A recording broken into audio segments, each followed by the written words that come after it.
ಉಕ್ಕುತ್ತೆ, ಸಂತೋಷ ಎನ್ನಲುಕ್ಕುತ್ತೆ. Hallelujah, ಯೇಸು ನಮ್ಮ ರಕ್ಷಕ, ನನ್ನ ಪಾಪ ತೊಳೆದ, ಸಂತೋಷ ಎನ್ನಲುಕ್ಕುತ್ತೆ. ಸಂತೋಷ ಉಕ್ಕುತ್ತೆ, ಸಂತೋಷ ಉಕ್ಕುತ್ತೆ, ಸಂತೋಷ ಎನ್ನಲುಕ್ಕುತ್ತೆ. ಹಾಲೆಲೂಯ, ಯೇಸು ನನ್ನ ರಕ್ಷಕ, ನನ್ನ ಪಾಪ ತೊಳೆದ, ಸಂತೋಷ ಎನ್ನಲುಕ್ಕುತ್ತೆ.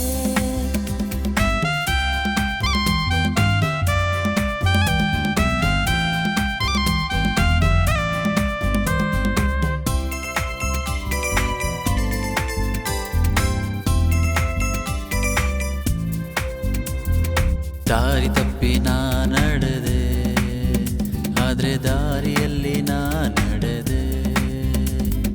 ದಾರಿ ತಪ್ಪಿ ನಾ ನಡೆದೆ, ಅದೇ ದಾರಿಯಲ್ಲಿ ನಾ ನಡೆದೆ. ಆದರೆ ಯೇಸು ಕೈ ಬಿಡದೆ ತಾನೇ ಬಂದು ರಕ್ಷಿಸಿದ, ಆದರೆ ಯೇಸು ಕೈ ಬಿಡದೆ ತಾನೇ ಬಂದು ರಕ್ಷಿಸಿದ. ಇಂಥ ಒಳ್ಳೆ ಯೇಸು ನಮಗೆ ಸ್ವಂತ ರಕ್ಷಕ, ಇಂಥ ಒಳ್ಳೆ ಯೇಸು ನಮಗೆ ಸ್ವಂತ ರಕ್ಷಕ. ಸಂತೋಷ ಉಕ್ಕುತ್ತೆ, ಸಂತೋಷ ಉಕ್ಕುತ್ತೆ, ಸಂತೋಷ ಎನ್ನಲುಕ್ಕುತ್ತೆ.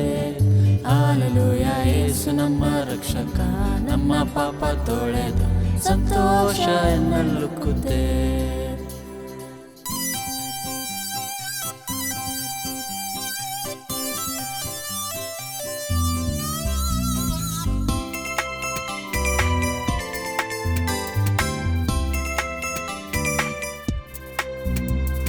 ಪಾಪದಲ್ಲಿ ಇರುವವರು ಪಾತಾಳದಲ್ಲಿ ಅಲೆಯುವರು, ಪಾಪದಲ್ಲಿ ಇರುವವರು ಪಾತಾಳದಲ್ಲಿ ಅಲೆಯುವರು.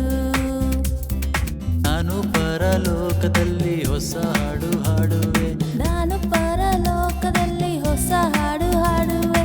ಇಂಥ ಒಳ್ಳೆ ಯೇಸು ನಮ್ಮ ಸ್ವಂತ ರಕ್ಷಕ, ಇಂಥ ಒಳ್ಳೆ ಯೇಸು ನಮ್ಮ ಸ್ವಂತ ರಕ್ಷಕ. ಸಂತೋಷ ಉಕ್ಕುತ್ತೆ, ಸಂತೋಷ ಉಕ್ಕುತ್ತೆ, ಸಂತೋಷ ಎನ್ನಲುಕ್ಕುತ್ತೆ. ಹಾಲೆಲೂಯ, ಯೇಸು ನನ್ನ ರಕ್ಷಕ, ನನ್ನ ಪಾಪ ತೊಳೆದ, ಸಂತೋಷ ಎನ್ನಲುಕ್ಕುತ್ತೆ. ಯೇಸು ಕ್ರಿಸ್ತನಲ್ಲಿ ಆತ್ಮೀಯ ದೇವಜನರೇ, ಹೋಪ್ ಟಿವಿ ಇಂಡಿಯಾದ ಮೂಲಕವಾಗಿ ದೇವರ ವಾಕ್ಯವನ್ನು ಕೇಳಲು ದೇವರ ಸೇವಕನಾದ ನಾನು ನಿಮ್ಮೆಲ್ಲರನ್ನ ಪ್ರೀತಿಯಿಂದ ಆಹ್ವಾನಿಸುವಂಥವನಾಗಿದ್ದೇನೆ.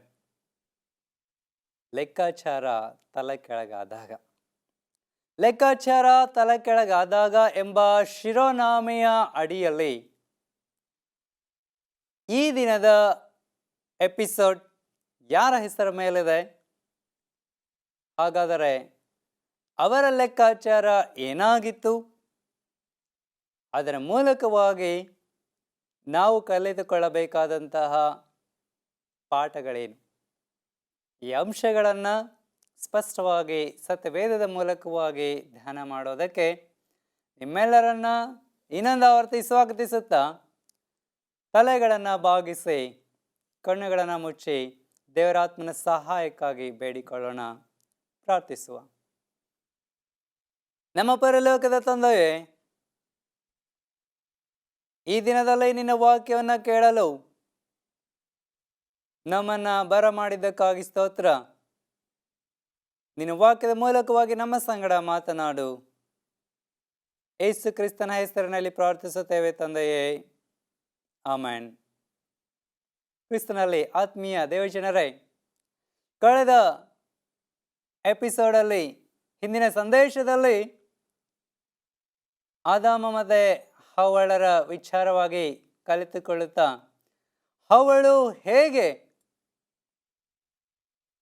ಸೈತಾನನ ಮಾತಿಗೆ ಅಥವಾ ವಂಚನೆಗೆ ಒಳಗಾದಲು ಎಂಬುದಾಗಿ, ಅದರಿಂದ ಬಂದಂಥ ಪ್ರತಿಫಲವೇನು ಎಂಬುದಾಗಿ ನಾವು ಕಲಿತುಕೊಂಡ್ವಿ. ಹಾಗೆ ಈ ದಿನದಲ್ಲಿ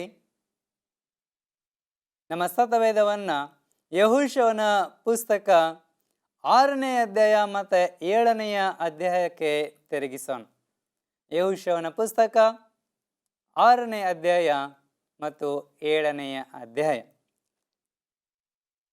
ಯೆಹೋಶುವನ ಪುಸ್ತಕ 6ನೇ ಅಧ್ಯಾಯ ಮತ್ತು 7ನೇ ಅಧ್ಯಾಯದಲ್ಲಿ ಬರುವಂಥ ಪ್ರಾಮುಖ್ಯವಾದಂಥ ವಿಚಾರವನ್ನ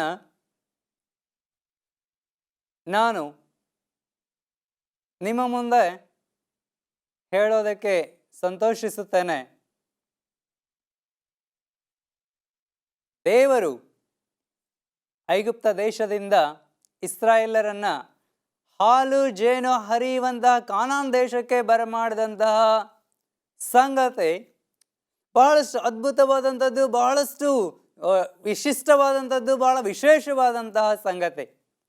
ದೇವರು ಮಾಡಿದಂಥ ಎಲ್ಲ ಆಶೀರ್ವಾದಗಳು, ಅದ್ಭುತಗಳು, ಅವರನ್ನು ನಡೆಸ್ತಾ ಇದ್ದಂಥ ಮಾದರಿ, ಅವರನ್ನು ನಡೆಸ್ತಾ ಇದ್ದಂಥ ರೀತಿ, ಅವರನ್ನು ಕಾಪಾಡಿ ಅವರನ್ನು ಸಂರಕ್ಷಿಸ್ತಾ ಇದ್ದಂಥ ಪ್ರತಿಯೊಂದು ವಿಚಾರ ನಿಜಕ್ಕೂ ಸಂತೋಷವನ್ನು ಹಾಗೂ ಆಶ್ಚರ್ಯವನ್ನು ಉಂಟು ಮಾಡುವಂಥದ್ದಾಗಿದೆ. ಸತ್ಯ ದೇವರಾದಂಥ ಯೆಹೋವನ ಹೊರತು ಇನ್ನು ಯಾರೂ ಸಹ ಇಂಥ ವಿಶೇಷವಾದಂಥ ಕಾರ್ಯಗಳನ್ನು ಮಾಡೋದಕ್ಕೆ ಸಾಧ್ಯವಿಲ್ಲ ಪ್ರಿಯರ. ಹೀಗೆ ದೇವರು ಅದ್ಭುತವಾಗಿ ಇಸ್ರಾಯೇಲರನ್ನ ಕಾನಾನ್ ದೇಶಕ್ಕೆ ನಡೆಸುವಂಥ ಸಮಯದಲ್ಲಿ ಯೆರಿಕೋ ಕೋಟೆ ವಿಚಾರವಾಗಿ ಯೆಹೋಶುವನ ಪುಸ್ತಕ 6ನೇ ಅಧ್ಯಾಯದಲ್ಲಿ ಬರೆಯಲ್ಪಟ್ಟಿದೆ. ಇಸ್ರಾಯೇಲ್ ಜನರು ಯೆರಿಕೋ ಕೋಟೆ ಪಟ್ಟಣವನ್ನು ಸ್ವಾಧೀನಪಡಿಸಿಕೊಳ್ಳಬೇಕಾಗಿತ್ತು. ಆದರೆ ಆ ಯೆರಿಕೋ ಪಟ್ಟಣದ ಒಳಗಡೆ ಹೋಗೋದಕ್ಕೆ ಅವಕಾಶ ಇರಲಿಲ್ಲ. ಕಾರಣ ಏನೆಂಬುದಾಗಿ ನೋಡಿದರೆ, ಆ ಯೆರಿಕೋ ಕೋಟೆ ಬಹಳಷ್ಟು ಬಲಾಢ್ಯವಾದಂತಹ ಕೋಟೆಯಾಗಿತ್ತು. ಅದನ್ನ ಅಷ್ಟು ಸುಲಭವಾಗಿ ದಾಟಿ ಹೋಗೋದಕ್ಕೆ ಸಾಧ್ಯವಿರಲಿಲ್ಲ ಪ್ರಿಯರೇ. ಆದಾಗ್ಯೂ ದೇವರು ಇಸ್ರಾಯೇಲರಿಗೆ ವಾಗ್ದಾನ ಮಾಡಿದ್ದನು, ನೀವು ಯೆರಿಕೋ ಕೋಟೆಯನ್ನ ಸ್ವಾಧೀನಪಡಿಸಿಕೊಳ್ಳುತ್ತೀರಿ ಎಂಬುದಾಗಿ. ಅದ್ಭುತನಾಗಿರುವಂಥ ದೇವರು. ಯೆಶಾಯನ ಪ್ರವಾದನ ಗ್ರಂಥದಲ್ಲಿ ನಾವು ನೋಡುತ್ತೇವೆ, ಯೇಸು ಸ್ವಾಮಿಗೆ ಇರುವಂಥ ಅನೇಕ ಹೆಸರುಗಳಲ್ಲಿ ಅದ್ಭುತ ಸ್ವರೂಪನು ಎಂಬುದಾಗಿ ಬರೆಯಲ್ಪಟ್ಟಿದೆ. ನಿಜಕ್ಕೂ ನಮ್ಮ ದೇವರು ಅದ್ಭುತ ಸ್ವರೂಪನಾಗಿರುವಂಥ ದೇವರು. ಆತನ ಅದ್ಭುತಗಳನ್ನು ನಡೆಸುವಂತಹ ದೇವರು. ಯಾವ ಕಾರ್ಯವೂ ದೇವರಿಗೆ ಅಸಾಧ್ಯವಿಲ್ಲ ಪ್ರಿಯರೇ. ನಿಮ್ಮ ಜೀವಿತದಲ್ಲಿ ಅನೇಕ ಕಷ್ಟ, ಕಣ್ಣೀರು, ಸಮಸ್ಯೆ, ಚಿಂತೆಗಳು, ಅನೇಕ ಥರವಾದಂಥ ರೋಗ ಬಾಧೆಗಳು, ವೈದ್ಯರಿಂದ ಕೈ ಬಿಡಲ್ಪಟ್ಟಂತಹ ಸಮಸ್ಯೆಗಳು ಇದ್ದಾಗ್ಯೂ ಅದ್ಭುತ ಸ್ವರೂಪನಾಗಿರುವಂಥ ದೇವರು ಅದ್ಭುತವನ್ನ ಮಾಡೋದಕ್ಕೆ ಶಕ್ತನಾಗಿದ್ದಾನೆ. ಪ್ರಿಯರೇ, ಈ ಯೆರಿಕೋ ಕೋಟೆಯ ಬಗ್ಗೆ ನೋಡುವಾಗ ಇಸ್ರಾಯೇಲ್ ಸಮೂಹವೆಲ್ಲ 6 ದಿವಸಗಳ ಕಾಲ ಪ್ರತಿನಿತ್ಯ ಆ ಯೆರಿಕೋ ಕೋಟೆಯನ್ನ ಸುತ್ತುವರಿತಾ ಇದ್ದರು, ಶಬ್ದವಿಲ್ಲದ.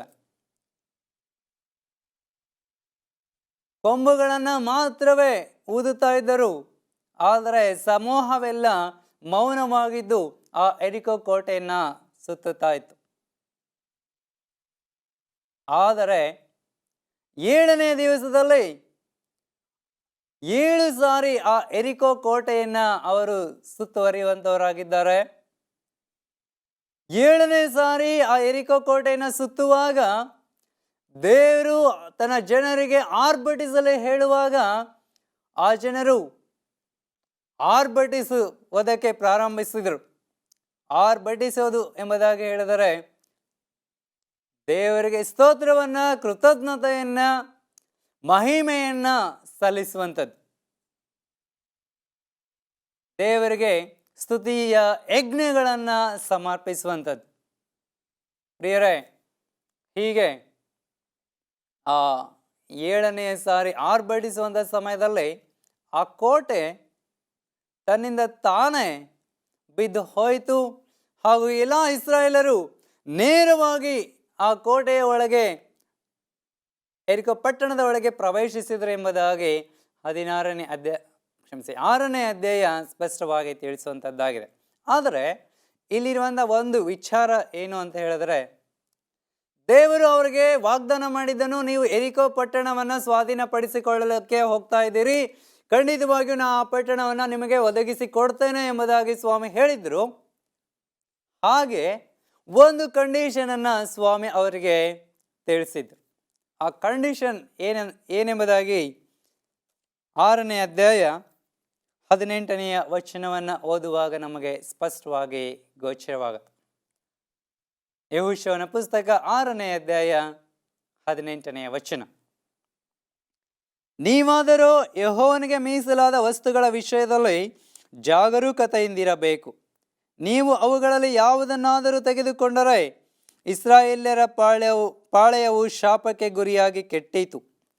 ಎಲ್ಲ ಬೆಳ್ಳಿ ಬಂಗಾರವು ತಾಮ್ರ ಕಬ್ಬಿಣಗಳ ಪಾತ್ರೆಗಳು ಯೆಹೋವನ ಮೀಸಲಾಗಿದ್ದು ಆತನ ಭಂಡಾರಕ್ಕೆ ಸೇರತಕ್ಕವುಗಳು ಅಂದನು ಎಂಬುವಂಥದ್ದು. ಆತ್ಮೀಯ ದೇವಜನರೇ, ಯೆರಿಕೋ ಪಟ್ಟಣವನ್ನು ಸ್ವಾಮಿಯವರ ಸ್ವಾಧೀನಕ್ಕೆ ಕೊಡುವಂತಹ ಸಮಯದಲ್ಲಿ ಒಂದು ಕರಾರನ್ನ ಆತನಲ್ಲಿ ಹಾಕ್ತಾ ಇದ್ದಾನೆ. ಈ ಪಟ್ಟಣವನ್ನು ನೀವು ಸ್ವಾಧೀನಪಡಿಸಿಕೊಳ್ಳಿರಿ, ಅದರಿಂದ ಎಲ್ಲವನ್ನ ನೀವು ತೆಗೆದುಕೊಳ್ಳಿರಿ, ಆದರೆ ಬೆಳ್ಳಿ ಬಂಗಾರ ತಾಮ್ರ ಕಬ್ಬಿಣಕ್ಕೆ ಸಂಬಂಧಿಸಿದ ಎಲ್ಲ ವಸ್ತುಗಳು ದೇವರ ಭಂಡಾರಕ್ಕೆ ಸೇರತಕ್ಕವುಗಳು, ಅವು ದೇವರಿಗೆ ಮೀಸಲಾದವುಗಳು ಎಂಬುದಾಗಿ ಸ್ವಾಮಿ ಹೇಳ್ತಾ ಇದ್ದಾರೆ. ದೇವರ ನಮಗೆ ಸ್ತೋತ್ರ. ದೇವರ ಕೃಪೆಯಿಂದ ಆ ಪಟ್ಟಣ ಅದ್ಭುತವಾಗಿ ಕೆಡವಲ್ಪಟ್ಟಿತ್ತು. ಅವರು ಆ ಪಟ್ಟಣದೊಳಕ್ಕೆ ಪ್ರವೇಶಿಸಿದರು. ಆದರೆ ಅಲ್ಲಿ ಒಂದು ವಿಶೇಷವಾದಂತಹ ಘಟನೆ ನಡೆಯಿತು. ಯೆಹೋಶುವನ ಪುಸ್ತಕ 7ನೇ ಅಧ್ಯಾಯವನ್ನು ನಾವು ಸಂಪೂರ್ಣವಾಗಿ ಅಧ್ಯಯನ ಮಾಡುವಾಗ ಒಬ್ಬ ವ್ಯಕ್ತಿ ದೇವರಿಗೆ ವಿರುದ್ಧವಾಗಿ ಲೆಕ್ಕಾಚಾರವನ್ನ ಹಾಕಿಕೊಳ್ತಾ ಇದ್ದಾನೆ. ಆ ವ್ಯಕ್ತಿ ಆಕಾನನ್ ಎಂಬ ಒಬ್ಬ ದೇವರ ಸಮೂಹದಲ್ಲಿದ್ದಂತಹ ವ್ಯಕ್ತಿಯು ದೇವರು ನನಗೆ ಮೀಸಲು ಎಂಬುದಾಗಿ ಹೇಳಿದಂಥ ವಿಚಾರವನ್ನು ತಿಳಿದುಕೊಂಡಿದ್ದಾಗ್ಯೂ ಆತನು ಆ ಯೆರಿಕೋ ಪಟ್ಟಣವನ್ನು ಸೇರಿಕೊಳ್ಳುವಾಗ ಆತನು ದೇವರಿಗೆ ವಿರುದ್ಧವಾಗಿ ದೇವರಿಗೆ ಮೀಸಲಾದ ವಸ್ತುಗಳನ್ನು ಕದ್ದುಕೊಂಡನು ಎಂಬುದಾಗಿ ನಾವು ನೋಡುತ್ತೇವೆ. ಪ್ರಿಯರೇ, ಈ ವಿಚಾರ ಹೇಗೆ ಬಯಲಿಗೆ ಬಂತು ಎಂಬುದಾಗಿ ನಾವು ನೋಡುವಾಗ ಯೆಹೋಶುವನ ಪುಸ್ತಕ 7ನೇ ಅಧ್ಯಾಯವನ್ನು 1ನೇ ವಚನದಿಂದ ಓದಿಕೊಂಡು ಬರುವಾಗ ಈ ಇಸ್ರಾಯೇಲ್ಯರು ಆಯಿ ಎಂಬ ಪಟ್ಟಣವನ್ನು ವಶಪಡಿಸಿಕೊಳ್ಳಬೇಕಾಗಿತ್ತು. ಆ ಆಯಿ ಎಂಬ ಪಟ್ಟಣವನ್ನು ವಶಪಡಿಸಿಕೊಳ್ಳೋದಕ್ಕಾಗಿ ಯೆಹೋಶುವನು ಗೂಢಚಾರರನ್ನು ಕಳುಹಿಸಲು ಆ ಗೂಢಚಾರರು ಆಯಿ ಎಂಬ ಪಟ್ಟಣಕ್ಕೆ ಹೋಗಿ ಆ ಪಟ್ಟಣವನ್ನು ಸುತ್ತುವರೆದು ಹಿಂತಿರುಗಿ ಯೆಹೋಶುವನ ಬಳಿಗೆ ಬಂದು ಯೆಹೋಶುವನಿಗೆ ತಿಳಿಸುವಂಥ ಸಂಗತಿ ಏನೆಂದರೆ, ಅದು ಬಹಳ ಸಣ್ಣ ಪಟ್ಟಣ, ನಮ್ಮ ದೊಡ್ಡ ಸೈನ್ಯ ಆ ಪಟ್ಟಣಕ್ಕೆ ಹೋಗುವ ಅವಶ್ಯಕತೆ ಇಲ್ಲ, 2,000-3,000 ಜನರು ಸೈನಿಕರು ಮಾತ್ರ ಹೋದರೆ ಸಾಕು, ಆ ಪಟ್ಟಣವನ್ನು ನಾವು ವಶಪಡಿಸಿಕೊಳ್ಳುತ್ತೇವೆ ಎಂಬುದಾಗಿ ಹೀಗೆ ತಿಳಿಸಿದಂತಹ ಸಂಗತಿಯನ್ನು ಕೇಳಿ ಯೆಹೋಶುವನು 2,000-3,000 ಸೈನಿಕರನ್ನ ಆಯಿ ಪಟ್ಟಣಕ್ಕೆ ಯುದ್ಧಕ್ಕೆ ಎಂಬುದಾಗಿ ಕಳಿಸುತ್ತಾನೆ. ಆದರೆ ಅಲ್ಲಿ ಆಶ್ಚರ್ಯಕರವಾದಂಥ ಸಂಗತಿ ಕಾದಿತ್ತು. ಆಶ್ಚರ್ಯವಾದ ಸಂಗತಿ ಏನು ಎಂಬುದಾಗಿ ನೋಡಿದರೆ, ಈ ಆಯಿ ಪಟ್ಟಣದವರು ಇಸ್ರಾಯೇಲರನ್ನ ಹಿಮ್ಮೆಟ್ಟಿಸಿದರು. ಯುದ್ಧದಲ್ಲಿ ಇಸ್ರಾಯೇಲರು ಸೋತು ಹೋದರು.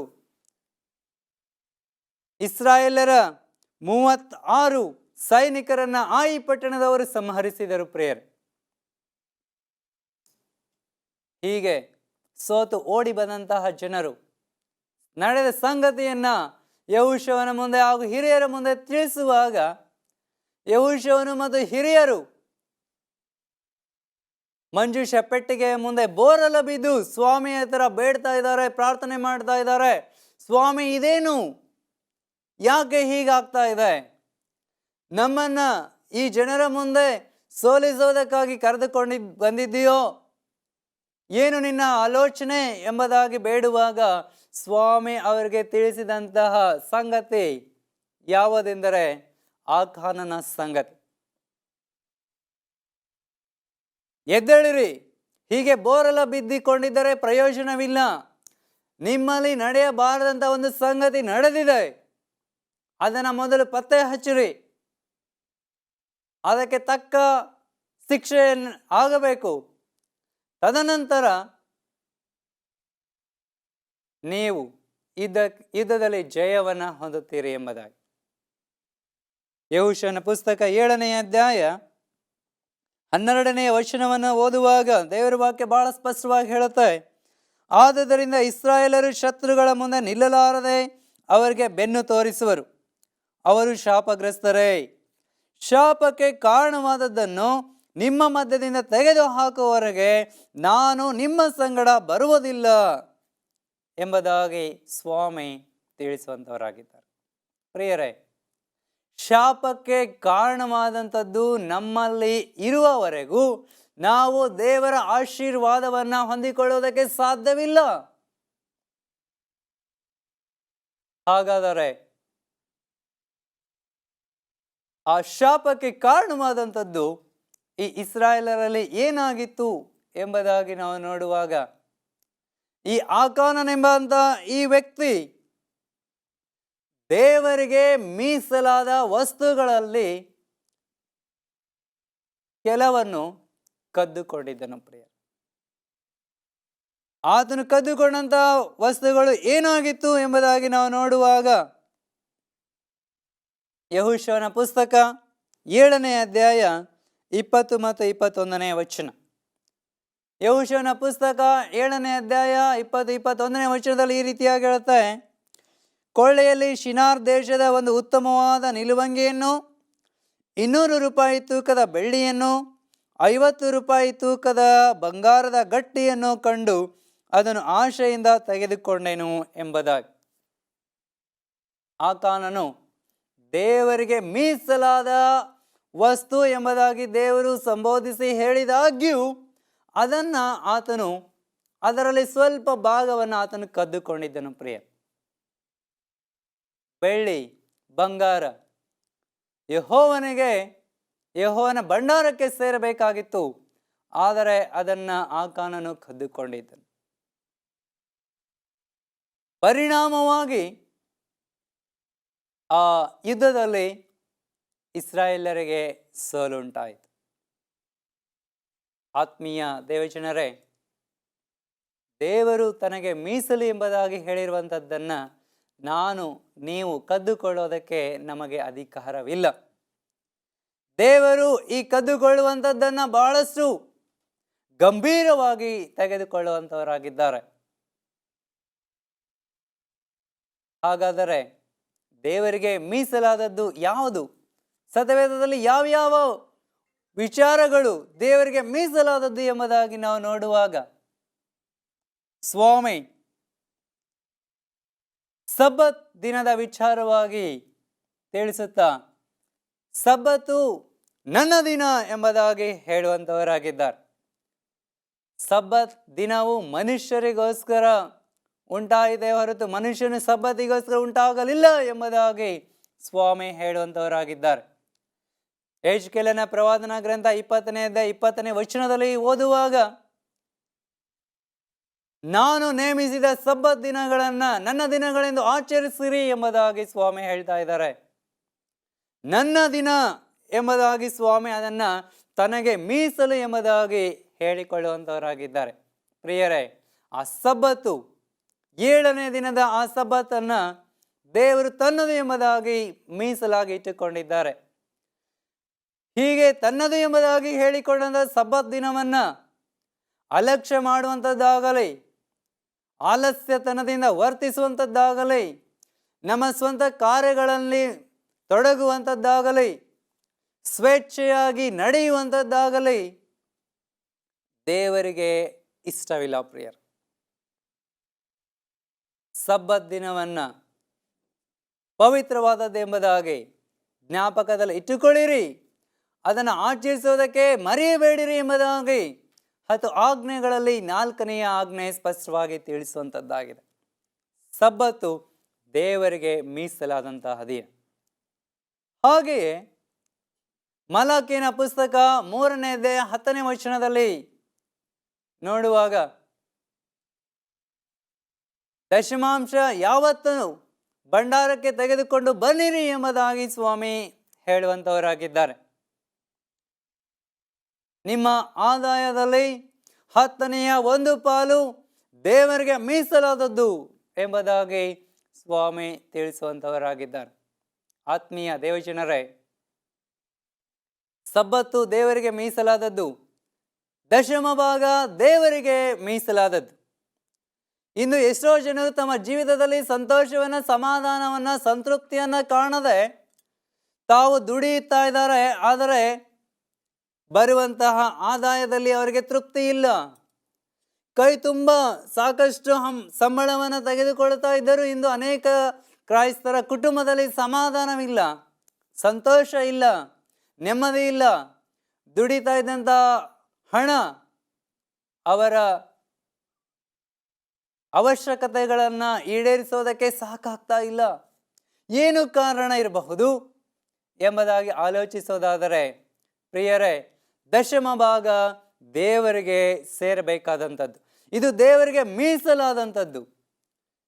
ಎಲ್ಲಿವರೆಗೂ ನಾವು ದಶಮ ಭಾಗವನ್ನು ದೇವರಿಗೆ ಸಮರ್ಪಿಸುವುದಿಲ್ಲವೋ ಅಲ್ಲಿವರೆಗೂ ದೇವರು ನಮ್ಮ ಆದಾಯವನ್ನು ಆಶೀರ್ವಾದಿಸುವುದಿಲ್ಲ. ಪ್ರಿಯರೇ, ನನ್ನ ದಶಮ ಭಾಗದಲ್ಲಿ ನಾನು 99% ದೇವರಿಗೆ ಕೊಟ್ಟು 1% ನನಗೋಸ್ಕರ ಎಂಬುದಾಗಿ ನಾನು ಎತ್ತಿಟ್ಟುಕೊಂಡರೂ ಸಹ ನಾನು ಆಶೀರ್ವಾದವನ್ನು ಹೊಂದಿಕೊಳ್ಳೋದಕ್ಕೆ ಸಾಧ್ಯವಿಲ್ಲ. ಪ್ರಿಯರೇ, ದಶಮ ಭಾಗ ದೇವರಿಗೆ ಮೀಸಲಾದದ್ದು. ಅದನ್ನು ದೇವರ ಭಂಡಾರಕ್ಕೆ ತೆಗೆದುಕೊಂಡು ಬರೋದಕ್ಕೆ ನಾವು ಯಾವಾಗಲೂ ಜ್ಞಾಪಕದಲ್ಲಿ ಇಟ್ಟುಕೊಳ್ಳಬೇಕು. ದಶಮ ಭಾಗವನ್ನು ದೇವರ ಆಲಯಕ್ಕೆ ನಾವು ತೆಗೆದುಕೊಂಡು ಬರುವಾಗ ಹೆಚ್ಚಿನ ಆಶೀರ್ವಾದವನ್ನು ನಾವು ಹೊಂದಿಕೊಳ್ಳುವಂಥವರಾಗಿದ್ದೇವೆ. ಹಾಗೂ 3ನೇದಾಗಿ ದೇವರಿಗೆ ಮೀಸಲಾದದ್ದು ಎಂಬುದಾಗಿ ನೋಡುವಾಗ, ದೇವರು ನಮಗೆ ಕೊಟ್ಟಂಥ ಈ ದೇಹ ಇದು ದೇವರಿಗೆ ಮೀಸಲಾದದ್ದು. ಕೊರಿಂಥದವರಿಗೆ ಬರೆದ ಪತ್ರಿಕೆಯಲ್ಲಿ ಸ್ವಾಮಿ ಬಹಳ ಸ್ಪಷ್ಟವಾಗಿ ತಿಳಿಸುವಂಥವರಾಗಿದ್ದಾರೆ. ನೀವು ಕ್ರಯಕ್ಕೆ ಕೊಳ್ಳಲ್ಪಟ್ಟವರು ಎಂಬುದಾಗಿ ಸ್ವಾಮಿ ತಿಳಿಸುವಂಥವರಾಗಿದ್ದಾರೆ. ಪ್ರಿಯರೇ, ಈ ದೇಹ ಇದು ನಮ್ಮ ಸ್ವಂತ ಸ್ವತ್ತಲ್ಲ. ಈ ದೇಹವನ್ನು ದೇವರು ನಮಗೆ ಸೃಷ್ಟಿಯಲ್ಲಿ ಕೊಟ್ಟಿದ್ದಾರೆ. ಹಾಗೂ ತನ್ನ ರಕ್ತವೆಂಬ ಕ್ರಯವನ್ನು ಕೊಟ್ಟು ಈ ದೇಹವನ್ನು ಸ್ವಾಮಿ ಕೊಂಡುಕೊಂಡಿದ್ದಾರೆ. ಹೀಗಿರುವುದರಿಂದ ದೇವರ ವಾಕ್ಯ ಬಹಳ ಸ್ಪಷ್ಟವಾಗಿ ಹೇಳುತ್ತದೆ, ನಿಮ್ಮ ದೇಹದಲ್ಲಿ ದೇವರ ಪ್ರಭಾವವನ್ನು ಪ್ರಕಾಶಪಡಿಸಿರಿ ಎಂಬುದಾಗಿ ವಾಕ್ಯ ತಿಳಿಸುವಂಥದ್ದಾಗಿದೆ. ಈ ನಮ್ಮ ದೇಹದಲ್ಲಿ ದೇವರ ಪ್ರಭಾವವನ್ನು ಪ್ರಕಾಶಪಡಿಸಬೇಕಾಗಿದೆ.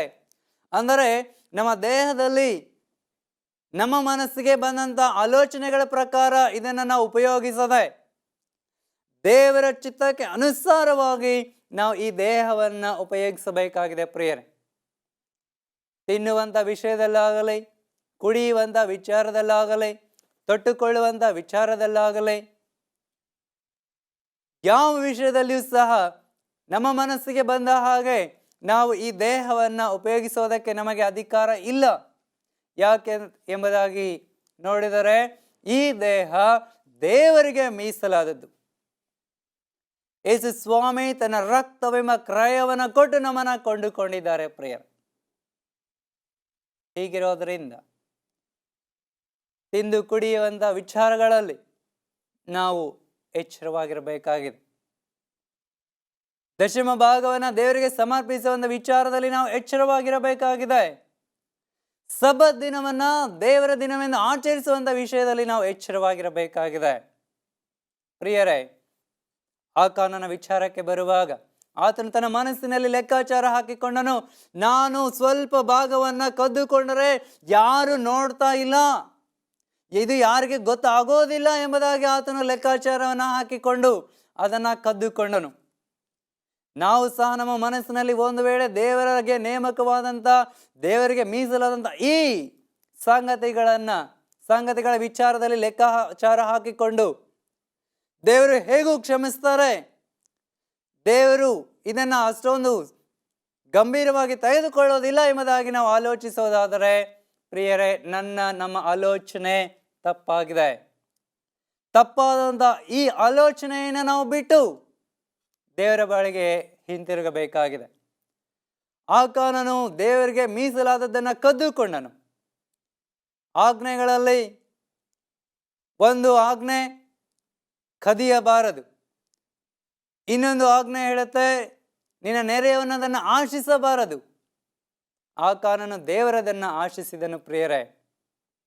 ಪರಿಣಾಮವಾಗಿ ಆತನಿಗಿರುವಂಥ ಎಲ್ಲ ಸರ್ವಸ್ವವನ್ನು ಬೆಂಕಿಯಿಂದ ಸುಟ್ಟು ಹಾಕಿದರು ಮತ್ತು ಕಲ್ಲಿನಿಂದ ಹೊಡೆದರು ಎಂಬುದಾಗಿ ನಾವು ನೋಡುತ್ತಾ ಅಂತ್ಯದ ದಿನಗಳಲ್ಲಿ ಪ್ರಿಯರೇ, ಸ್ವಾಮಿ ಎರಡನೆಯ ಬರೋಣದಲ್ಲಿ ಒಂದು ವೇಳೆ ನೀವು ದೇವರಿಗೆ ವಿರುದ್ಧವಾಗಿ ಮೀಸಲಾದದ್ದನ್ನು ಕದ್ದುಕೊಂಡಿರೋ ಪಕ್ಷಕ್ಕೆ ನೀವು ಆ ಬೆಂಕಿಯಿಂದ ನಾಶವನ್ನು ಹೊಂದಬೇಕಾಗುತ್ತದೆ. ಈ ನಾಶನ ನನಗೆ ನಿಮಗೆ ಬೇಡ ಎಂಬುದಾಗಿ ನಾವು ನಿರ್ಧರಿಸೋದಾದರೆ ನನ್ನ ಸಂಗಡ ತಲೆಗಳನ್ನು ಬಾಗಿಸಿ ಪ್ರಾರ್ಥಿಸಿರಿ. ಪ್ರಾರ್ಥನೆ ಮಾಡೋಣ. ನಮ್ಮ ಪರಲೋಕದ ಸ್ವಾಮಿಯೇ, ನಿನಗೆ ಮೀಸಲಾದದ್ದನ್ನು ನಿನಗೆ ಸಮರ್ಪಿಸೋದಕ್ಕೆ ನಮಗೆ ಸಹಾಯ ಮಾಡು. ಆ ಕಾನೂನಂತೆ ನಾವು ತಪ್ಪು ಮಾಡದಂತೆ ನಮ್ಮನ್ನು ಬಲಪಡಿಸು, ಸಂರಕ್ಷಿಸು. ಯೇಸು ಕ್ರಿಸ್ತನ ಹೆಸರಿನಲ್ಲಿ ಪ್ರಾರ್ಥಿಸುತ್ತೇನೆ ತಂದೆಯೇ, ಆಮೆನ್. ಆತ್ಮೀಯ ದೇವಜನರೇ, ಹೋಪ್ ಟಿವಿ ಇಂಡಿಯಾದ ಮೂಲಕವಾಗಿ ಮುಂದಿನ ಎಪಿಸೋಡ್ ಯಾರ ಹೆಸರಿನ ಮೇಲಿದೆ ಎಂಬುದನ್ನು ತಿಳಿದುಕೊಳ್ಳಲು ಹೋಪ್ ಟಿವಿ ಇಂಡಿಯಾ ಚಾನಲನ್ನು ನೋಡ್ತಾ ಇರಿ. ದೇವರು ನಿಮ್ಮನ್ನು ಆಶೀರ್ವದಿಸಲಿ.